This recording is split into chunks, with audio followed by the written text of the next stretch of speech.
Como dijimos, es un tema que no es tan fácil, pero lo hiciste bastante sencillo. Entonces espero que les haya servido a todos. Si Otto quiere decir algo. Buenas tardes a todos. No, pues felicitarte por tu presentación, Héctor. Eh, Siento que los conceptos fueron muy claros. Yo creo que es un tema fundamental para el intensivista, todo el conocimiento de la fisiología cardiovascular y el electrocardiograma es una herramienta fundamental que está disponible en todas partes y que creo que tenemos que manejar perfectamente. Creo que parte de conocer muy bien la normalidad del electrocardiograma que tú ya presentaste y, y creo que el solo hecho de poder reconocer que no es normal ya abre una puerta para buscar un diagnóstico o pedir ayuda. Siento que la parte fundamental es entender el funcionamiento del ciclo cardíaco, entender el funcionamiento de cómo debe ir. Eh, un punto importante es saber dónde está la P, tener en cuenta que uno puede hacer auriculogramas donde puede buscar solo la P, tener claro que todos los seres humanos tenemos focos arritmogénicos, eso es normal, eso no es algo anómalo, pues ahí están conectados Marta, Daniel, Álvaro, que también son expertos en el tema, pero, pero tener en cuenta que todos tenemos focos arritmogénicos, que se necesitan un concepto como el de la masa crítica para que eso se vuelva patológico. em, pero quiero felicitarte. Tal vez al principio tener en cuenta que la despolarización auricular ocurre célula a célula y eso explica por qué la morfología de la onda P. Se han descrito los haces como tú lo planteas, pero es una despolarización que se da más célula a célula que por haces como si ocurre con el ventrículo. Pero nada, felicitarte por la presentación y pues escuchar el concepto de otros profesores antes de pasar con el taller. Muchas gracias. Buenas tardes para todos. Yo soy Marta Reyes. Héctor, excelente presentación. No es fácil porque es un tema un poco denso. Todos esos, el tema de los potenciales de acción y ver la fisiología de, de la producción de las arritmias. De acuerdo con Otto, el electro sigue siendo un método de monitoreo de cualquier situación de un niño críticamente enfermo, porque la mayoría de las arritmias habitualmente no son de causas de alteraciones en el sistema de conducción, sino son habitualmente eventos secundarios, ya sea a trastornos hidroelectrolíticos o a compromiso de la función miocárdica de muchas otras causas. Eh, Creo que dentro de las taquicardias más frecuentes, tanto en los niños y en los adultos jóvenes, son las taquicardias, como explicabas tú, donde el fenómeno más frecuente es el de la reentrada con vías accesorias y que pues habitualmente es lo que se presenta muchas veces tanto en los servicios de urgencia como en cualquier unidad de cuidado intensivo cuando entra un niño con arritmia y que esta charla es básicamente de fisiología, pero es importante tener en cuenta que en este tipo de pacientes, la primera línea es simplemente una maniobra vagal seguida del manejo de arritmias que todos conocemos en en las guías de reanimación que habitualmente hacemos. De todas formas, eh, nuevamente reitero que un tema difícil lo hiciste bastante claro y lo explicaste de manera fácil. No tengo otras aclaraciones que hacer respecto a la presentación.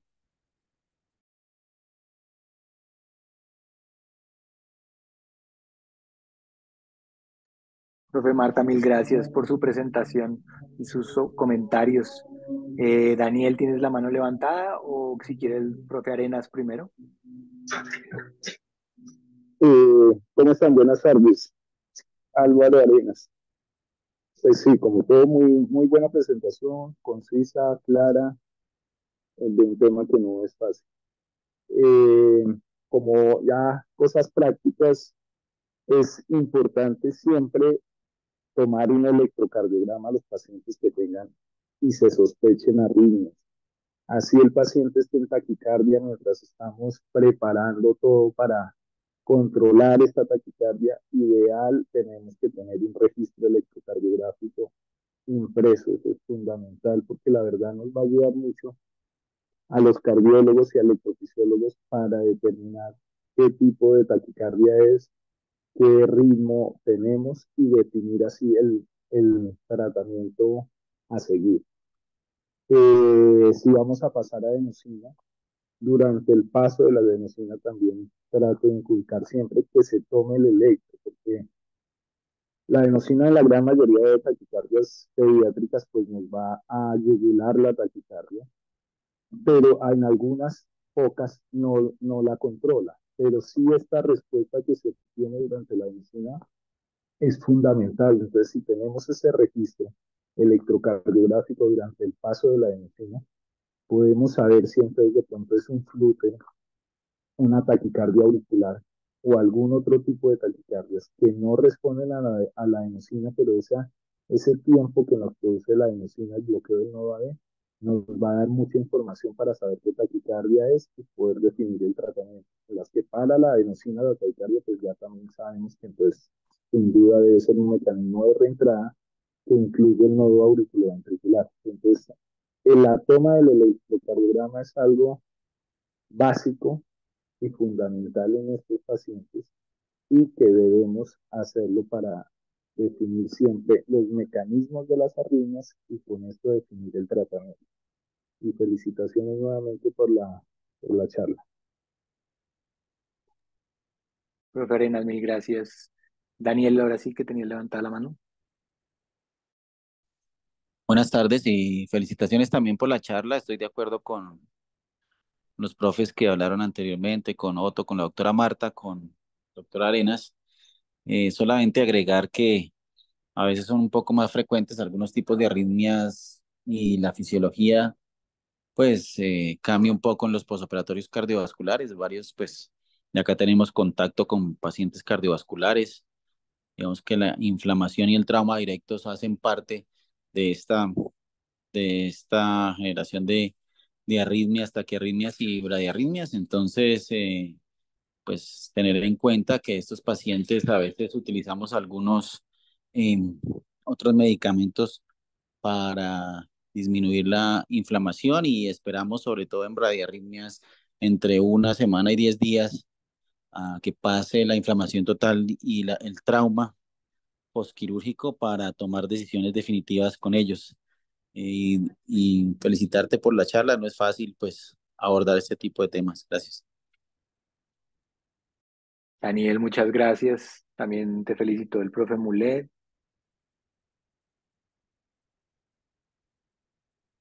Otto insiste en que, ojo, que es más importante el electro que el eco, como dijo el profe Arenas. Entonces, creo que definitivamente fue bastante clara tu charla. Creo que son muy claros los comentarios, han sido más en el aspecto práctico del día a día y de la vida. Si te parece, Héctor, tienes ahí las preguntas del taller, podemos empezar el taller. El taller simplemente está dirigido para que estudiaran un poco de esto. Héctor, ¿estás por ahí? Sí. Sí, sí, se ve el caso. No, te quedaste en gracias. No pasó, parece. Ahí ya.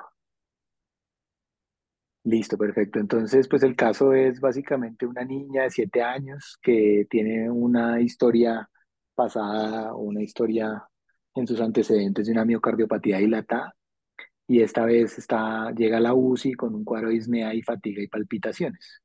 y los signos vitales que están viendo, 37,8, 85,50, 160 latidos por minuto, frecuencia 35 y saturando 90 al ambiente. Le hacen su electro de 2 derivaciones que se ve ahí y el ecocardiograma simultáneamente que revela que tiene una fracción de eyección del 25% y una hipertensión del ventrículo derecho de 60 milímetros de mercurio. Entonces, un poco es un escenario de una niña real que puede llegar en cualquier momento, que no es el caso típico pediátrico, sino son casos a veces que solamente ven ya centros cardiovasculares. Sin embargo, las etiologías pueden ser todas las pediátricas. Entonces, en principio, ¿ustedes qué pensarían de esta paciente desde el punto de vista de los mecanismos fisiopatológicos? ¿Cuáles de pronto en un orden de frecuencia o de pronto por mecanismo que se les ocurra que lo haya desencadenado? ¿Cómo lo organizaron o cómo lo pensaron para el taller?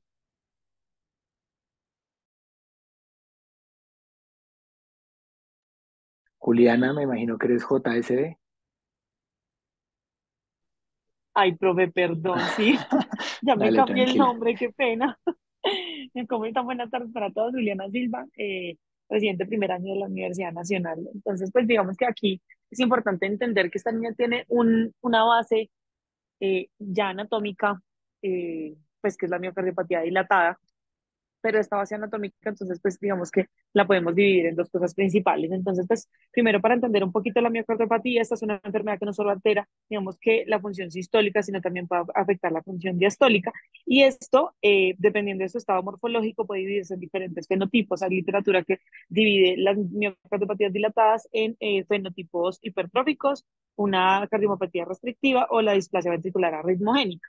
También es importante entender que estas miocardiopatías dilatadas están relacionadas con otras patologías que pueden ser reversibles o pues que pueden ser, eh, digamos que agudas, como pues, la miocardiopatía viral, y que también están relacionadas con algunas enfermedades genéticas, como la mutación de la laminina AC, que es más o menos en un 6%, y esto lo que hace es que estas miocardiopatías sean un poquito más, o sea, que su potencial arritmogénico sea muchísimo mayor. ¿Qué nos lleva a esto? A que pues en estas cardiopatías es importante pues hacer un estudio genético de estos pacientes.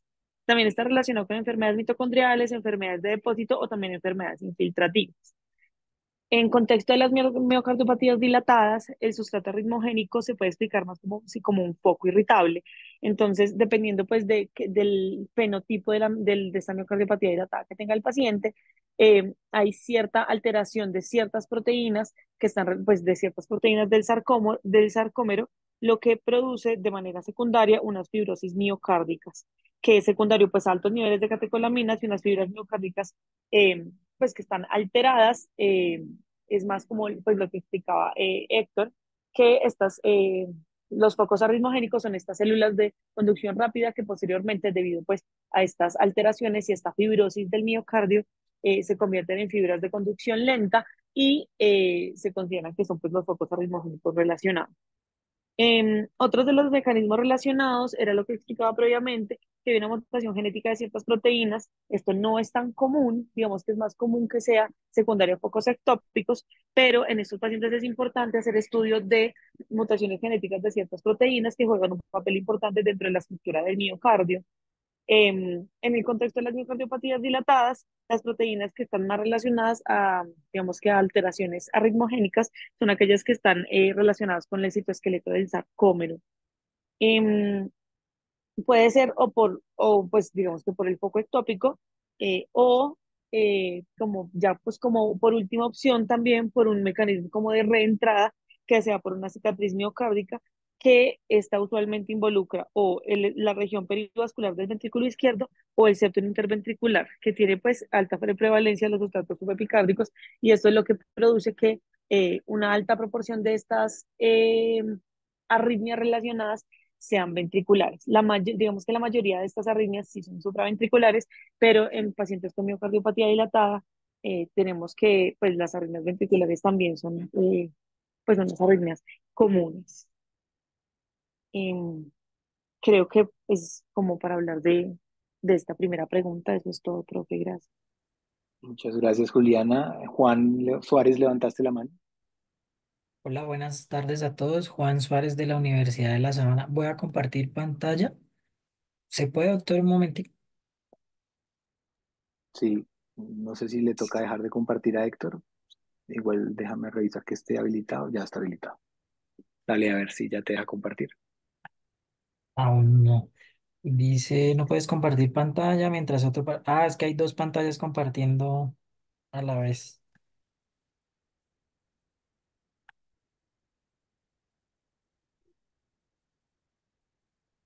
No, solo veo Héctor. Intenta ahí Listo, a ver ya. que ya Héctor Ya, dejó de sí, señor. compartir. Listo. Entonces, quise traer a colación y dos mensajes importantes me gustaría recordar. El primero que mencionó hace un momento el doctor Otto y es el sustrato arritmogénico que tenemos todos los seres humanos. Y el segundo es el mecanismo fisiopatológico eh, sumatorio y coexistente en diversos estados fisiopatológicos.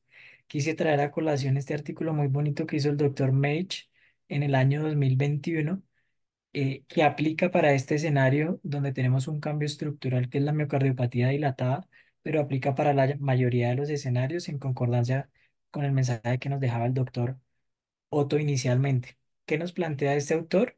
Este autor parte del hecho, como muy bien se ha mencionado, que todos tenemos un sustrato ritmogénico que sumado a una condición fisiopatológica con compromiso estructural o no, debe verse aunado, empujado y de forma concomitante, si me permiten el término, frente a mecanismos epigenéticos, genéticos, remodelación estructural, remodelación eléctrica y para lo que el autor en la siguiente diapositiva les voy a plantear, que es el doctor Tobin, que es lo que él denomina hace aproximadamente 10 años la vía común del potencial arritmogénico, pues en el escenario de eh, del sustrato arritmogénico, de las arritmias. Entonces, recordando y estando en relación a lo que dice Juliana, pues, entonces vale la pena mencionar que existen bases genéticas y hablando en el escenario de las miocardiopatías dilatadas, pues en la literatura se describen más de 60 alteraciones genéticas que codifican proteínas sarcoméricas, dentro de las cuales unas con más o menos sustrato arritmogénico, dentro de las que más se reconocen en la literatura con sustrato arritmogénico es la mutación de la proteína SCN5A. Posteriormente, la remodelación eléctrica que se caracteriza sobre todo por cambios complejos de las propiedades eléctricas de los cardiomiocitos, que eso pues va a generar una predisposición a las arritmias, dentro de las cuales se incluyen la prolongación del potencial de acción por cambios en la repolarización, una disminución de la velocidad de conducción y sobre todo una alteración del acoplamiento de excitación-contracción. Otros escenarios como la modulación de la señal epigenética, y es que no basta o no es suficiente con tener alteraciones cromosómicas sin cambios en la secuencia de ADN, que en ciertos escenarios, teniendo ese potencial eh, sustrato arritmogénico, pueden haber, como ya les había mencionado, algunos escenarios que desencadenen que este sustrato se active y finalmente una remodelación estructural que la mayoría de la literatura, pues es lo que uno primero pensaría en el contexto de la miocardiopatía dilatada, que uno siempre va pensando sobre todo en la fibrosis, sobre todo por cambios del citoesqueleto, perdón, pero sobre todo entra con gran importancia la disfunción mitocondrial. Y ya para terminar, traía esta gráfica muy bonita, como les decía el doctor Tobin, que es lo que él quiere o quiso denominar en la literatura como las vías comunes en las arritmias, en las miocardiopatías dilatadas. Entonces, que eso va en relación y apoya fuertemente lo que nos mencionó Héctor, y es que a pesar de que haya diversos mecanismos fisiopatológicos, pueden estar coexistentes muchos de ellos y uno pueda activarse sucedáneamente del anterior. Eso tenía para compartirles. Muchas gracias. Muchas gracias, Juan. Gloria, tenías la mano levantada. Buenas tardes, sí, señor. Pues yo tengo dos cosas como adicionales ya específicamente del caso. Pues teniendo en cuenta que el principal mecanismo de arritmia en estos pacientes es la reentrada y hablan también de las reentradas masivas, tenemos que tener en cuenta pues con los datos que nos dan que la desencadenó porque ahora era más fácil que sucediera que en otra situación en la misma niña.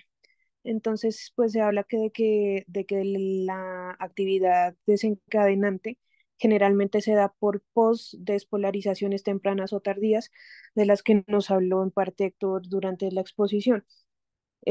Se supone que las post-despolarizaciones tempranas pues se ven facilitadas en momentos en que hay bradicardia, porque ocurren pues generalmente como vimos durante la repolarización temprana y se facilitan en el momento en que se prolonga pues la duración del potencial de acción. En el caso de la niña, bien puede ser que la taquicardia sea por bueno, que esté aumentada la arritmia misma o que haya venido un poco taquicárdica, está febril y desencadenó ya como tal la arritmia posterior a alguna enfermedad que tenga aguda, por ejemplo, un cuadro viral, podría ser. En ese caso, uno le atribuiría más al fenómeno de repolarización tardía, que ya implica que se dé durante la repolarización completa y pues va a estar facilitada pues por el cuadro que les digo, que ya haya estado taquicárdica previa a que se desencadenara esta arritmia que miramos durante en el electro que nos muestra. En los niños bueno, en los pacientes con cardiomiopatía dilatada, pues hay unas anomalías que van a condicionar sobrecarga ventricular ya de base, dependiendo de cuál era su estado previo a la enfermedad aguda. Son más prominentes pues en pacientes que tienen sobrecargas de volumen, como en el caso de esta paciente, que se incrementará si antes de tener la arritmia tenía, por ejemplo, una taquicardia sinusal que le iba a de alguna manera impedir que hubiera un mayor vaciamiento diastólico. Y pues en este caso también hay una dificultad para que el miocito haga una gestión adecuada del calcio celular. Generalmente es más posible en los cardiomiocitos hipertrofiados, se ha descrito más en eso, pero en la cardiomiopatía dilatada también. Em, Puede desencadenar esos mecanismos de postdespolarización, pero también puede haber aumento de la automaticidad, que también tiene su carga grande dentro de las arritmias de los pacientes con cardiomiopatía dilatada. Generalmente se dan con cambios en el potencial de membrana en reposo que pueden producir pues el mayor automatismo. Generalmente estos pacientes también tienen mayor posibilidad de hacer de esas arritmias por aumento en los niveles de catecolaminas circundantes. Y, por ejemplo, en el punto en el que esta paciente estuviera en una fase temprana de sepsis o algo parecido, podría haber pues un problema de regularización negativa de los receptores adrenérgicos y que también podría aumentar la posibilidad de que en este punto esta paciente con esa enfermedad desarrollara la arritmia. Eso quería decir. Gracias. Muchas gracias, Gloria, y muchas gracias a Juan y a Juliana. Creo que los tres repasaron un poco todas las posibilidades, desde los sustratos más los desencadenantes agudos que pudieron haber descompensado a la paciente. No sé si alguno leyó qué arritmia era, porque todos hablaban de la arritmia del electro, pero nadie dijo qué era. Pero bueno, asumo que van a decir más adelante. Entonces, en principio, creo que el mensaje grande es que pues, puede ser un corazón complejo o un corazón sano, y el abordaje fisiopatológico de las causas simplemente van organizándose un poco hacia más frecuentes y menos frecuentes, pero todas hay que pensarlas y todas pueden tener todos los mecanismos. Entonces hay que centrarse a ver qué tiene este paciente en particular y no asustarse solamente porque tiene un antecedente. Eh, no sé si alguno tiene algún comentario, si no pasamos a la siguiente pregunta.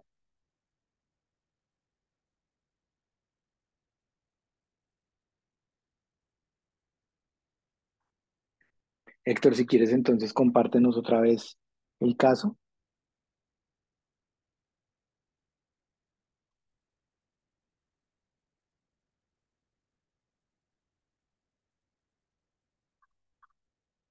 Perfecto, entonces ya una vez más o menos planteado cuáles creen que son las posibles situaciones que harían en la práctica para estabilizar este paciente, eh, para manejarlo. en la fase aguda, digamos, para interrumpir el fenómeno de lo que está sucediendo ahorita. Gloria, ¿tienes la mano levantada todavía o la volviste a levantar? Si no, Juanita.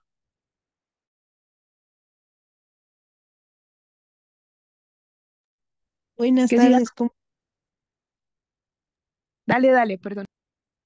Ay, perdón, Glorita. Me disculpan, estoy como un poquito con faringitis, entonces se escucha raro. Eh, pues diciendo más o menos qué tiene esta paciente, pues lo que yo considero es que tiene una taquiarritmia de un QRS ancho con unas ondas P que no son visibles, por lo que considero que es una taquicardia ventricular y que aunque es rara en general en la edad pediátrica, pues se puede presentar en estos casos de pacientes con miocardiopatía dilatada y pues tiene rápida evolución hacia fatalidad porque se puede generar una fibrilación ventricular. Eh, en el caso de esta paciente, pues viendo algunas de las, como de las características de su taquiarritmia, lo que consideré es que hay dos opciones. O sea, si es en el caso de ella que está inestable, pues lo que podría considerar es que sea una cardioversión eléctrica con una dosis inicial de 0,5 a 1 joules por kilo, garantizando administrar analgesia en el caso que esto no demore la administración de la cardioversión, como lo hemos visto en el PALS y por las recomendaciones de la AJA. Muy importante tener una adecuada monitorización electrocardiográfica y de todos los signos vitales. Y en el caso tal de que sea una taquicardia ventricular estable, pues también recordar que se puede usar la adenosina como cardioversión farmacológica en los casos de que es una taquicardia ventricular monomórfica. De no ser así, se podría usar la amiodarona en un bolo de 5 miligramos por kilo, incrementando la dosis hasta 20 miligramos por kilo si no hay respuesta, y continuar con una infusión de 5 a 15 microgramos por kilo minuto. Eso era lo que quería comentar. Gracias, Juanis, por el esfuerzo. Pamela. Hola, buenas tardes para todos. Bueno, como decía Juanita, es una taquicardia de complejo ancho, pero entonces encontré una cosa como que me pareció muy interesante y es que en los pacientes que tienen cardiopatía estructural, como es el caso de nuestra paciente que tiene una miocardiopatía dilatada, las taquicardias de complejo ancho pueden ser también una taquicardia ventricular o una taquicardia supraventricular del tipo de reentrada nodal, que es una taquicardia supra en la que no se ve ondas P. Entonces encontré como un algoritmo que era muy rápido y que tenía como buena validez, que decía, era mirar como tres cosas. Si el paciente, uno de los criterios era si tenía una cardiopatía estructural, una enfermedad estructural del corazón, esa era una. La segunda, que uno tenía que ver dos derivaciones, entonces ver em, en D2 y en ABR. Entonces lo que decían era el tiempo que se toma en el electro para llegar al pico que nosotros consideramos que es el QRS. Entonces, si en D2 ese tiempo que se tomaba era mayor a 40 milisegundos y en ABR ese tiempo también era mayor a 40 milisegundos, nos podíamos ir más a pensar que era una taquicardia ventricular. Y si solo cumplía ninguno o ninguno de los criterios, era más una taquicardia supraventricular. Y digamos que es ahí relevante como en estos pacientes con enfermedad de cardiopatía estructural, pues como decía Juanita, pues obvio manejar como la parte de la inestabilidad, hay que cardiovertirlo.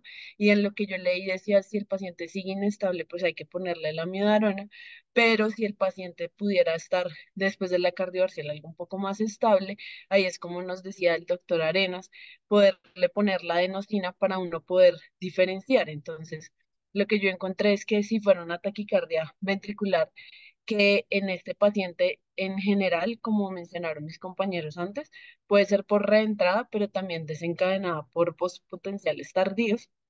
Entonces, la adenosina ayudaría a que disminuye la frecuencia, pero digamos que puede volverse a desencadenar, sobre todo si hay un factor estimulante que lo induzca, como las catecolaminas. Fuera por automatismo, entonces hay igual también un enlentecimiento transitorio y no, o puede que no haya una respuesta como tal. Si es por reentrada, entonces no hay ausencia de respuesta o el paciente puede presentar un bloqueo auriculoventricular y como entre las respuestas que yo tenga para yo poder, como decía el doctor, poder determinar si hay cuál es el mecanismo fisiológico, también para poder determinar un tratamiento crónico, como vamos a ver más adelante. Y otra cosa como importante que también encontré es que si el paciente persiste inestable, no mejora, también hay reportes de pacientes que pudieran entrar a terapia de soporte extracorpóreo por como tormentas arrítmicas. Eso era lo que yo quería como mencionar. Perfecto, Pamela. Entonces, en principio, estamos de acuerdo que es una taquicardia de complejo ancho, que podría ser ventricular por la antecedente de este paciente, pero siempre hay que pensar en las supraventriculares también abiertas, que como está inestable tienen que ponerle cardioversión, es la indicación ideal. Eh, a veces la gente le tiene pánico a cardiovertir y realmente es un procedimiento bastante sencillo, viene fácil de hacer, rápido, y que realmente en los fenómenos de reentrada es curativo porque revierte la taquicardia y siempre con el electro puesto, ojalá para que puedan en la pausa que se genere mirar si hay algún otro evento que a veces puede ayudar a los electrofisiólogos a buscar otras cosas cuando hay cosas raras. En los postpotenciales también va a funcionar porque hace un alentecimiento y ya después, si la paciente sigue inestable, probablemente todos usarían amiodarona. Adenosinas probablemente no en este momento porque no, porque sigue inestable. De pronto si hubiera estado en la taquicardia estable, como ha mencionado Juanita, pudiera ser para hacer diagnósticos diferenciales, pero digamos que si en principio no cardiovierte, probablemente ustedes van a querer buscar algo rápido que revierta y ahí tendrían que buscar un antiarrítmico ventricular. Bueno, muy bien. Creo que es claro cómo hacer el manejo agudo. Y la tercera pregunta va un poco más a largo plazo. Ya han contestado parcialmente esto cuando hablaron de mecanismos, pero ¿qué estrategias hacer para que una paciente que tiene un antecedente de haber entrado en una arritmia ventricular por un desencadenante cualquiera, ustedes mismos, Gloria dijo varios, que es sepsis, gripa, cómo hacer que no le vuelva a pasar? Esos son pacientes que deben quedar medicados, que deben quedar vigilados, que deben quedar en desfibriladores que encontraron sobre el tema. Juanita. Profe, pues encontré varias intervenciones que se pueden hacer que pueden mejorar incluso la mortalidad a largo plazo de los pacientes con arritmias en la miocardiopatía dilatada, que la idea para que mejore su mortalidad es que regresen al ritmo sinusal. Eh, Están descritos la ablación transcatéter de la rama derecha en el caso en que hayan arritmias de reentrada por la rama derecha, beta bloqueadores, em, el uso combinado, esto está más descrito en adultos que en niños, de ibradina y amiodarona, em, y en algunos pacientes, sobre todo los menores de 5 años, la, se pueden hacer tratamientos quirúrgicos como resecciones de las, como con lesiones con crio, o sea, con, ¿cómo se llama eso? El hacer la ablación, pero por métodos como de temperatura, criotérmicas, creo que es que se llama la traducción. Eso es principalmente lo que quería comentar. Crioterapia, sí, muy bien. ¿Algún otro mecanismo o alguna otra forma de manejarlos?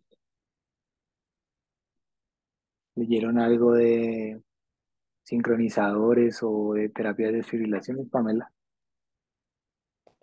Sí, pues digamos que también hay que evaluar si la causa de la miocardiopatía está controlada, entonces si fue por hipotiroidismo, es una miocarditis o sepsis, eso es como una cosa. Y lo del desfibrilador, entonces, lo que yo encontré es que hay como tres indicaciones muy claras para uno ponerle al paciente un desfibrilador.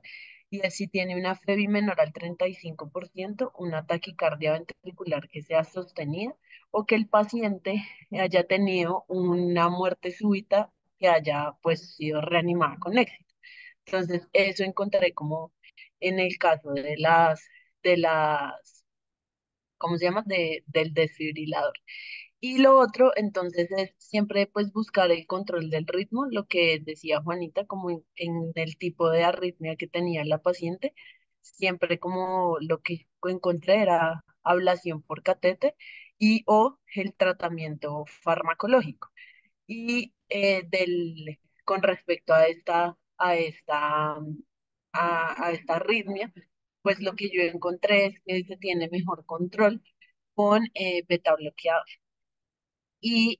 Bueno, y que también hay que tener un control como tal de la falla cardíaca, porque también la falla cardíaca pues induce también el potencial arritmogénico. Y pues que si ya el paciente a pesar de eso no tiene control, eso también era como otra indicación de ponerle desfibrilador o inclusive terapias de asistencia ventricular como puente a trasplante por la falla asociada. O marcapasos de resincronización también podría ser. Sí, Bueno, muy señor. bien. Creo que estuvo muy interesante, muy productivo. Desafortunadamente ya no quedaron ninguno de los otros profes. Está Otto, anda enredado. Pero en principio, pues creo que fue muy interesante y creo que fue muy completa la revisión. Felicitaciones, Héctor, nuevamente y felicitaciones a todos por el taller. En 8 días no vamos a tener sesión porque estamos en el Mundial de Cuidado Intensivo, los que vamos a estar y entonces pues no vamos a poder estar presentes para el taller, para el curso, entonces nos vemos en 15 días. Muy buena suerte para todos y que descansen. Chao, chao. Gracias, profe. Chao, Gracias. muchas gracias. Gracias.